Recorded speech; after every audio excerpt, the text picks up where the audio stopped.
शुक्र है कि संक्रमण की तमाम खबरों के बीच राजस्थान कोरोना से जूझने में कमतर साबित नहीं हो रहा। मरीजों के जल्द स्वस्थ होने के साथ ही देश में इस बीमारी से सबसे कम मृत्यु दर 15वें स्थान पर रहना कम बात नहीं। जाहिर है इसमें सरकार की कोशिशें और नागरिकों की जागरूकता दोनों का ही योगदान है। अन्यथा बीमारी के संक्रमण की जो गति अनुमानित थी उससे हालात भयावह हो सकते थे। सभी प्रयासों को बधाई, मगर दूसरी तस्वीर पर भी गौर किया जाना चाहिए। तमाम प्रयासों के बावजूद प्रदेश का बड़ा तबका पेट की भूख के लिए ही संघर्ष कर रहा है। खुद राजधानी में ही विपक्ष और उसके विधायक खुलकर आरोप लगा रहे हैं कि जरूरतमंदों तक मदद पहुंचाने की व्यवस्थाएं चाक चौबंद नहीं है। राजनीति और अराजकता का आलम है। यहाँ तक कि विशेष जगहों पर विशेष तरीके से मदद के आरोप भी खुलकर लगाए जा रहे हैं।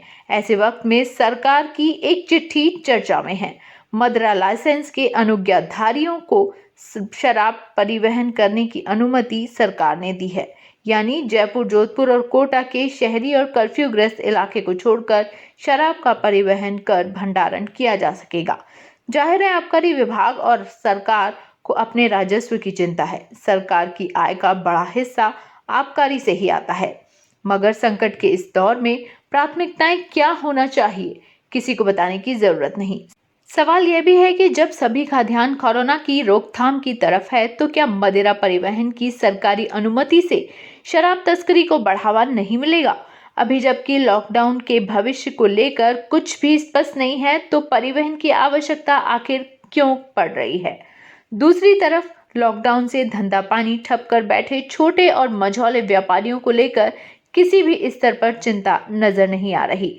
आखिर रोजी पर नहीं बैठेंगे तो रोटी कहां से कमाएंगे?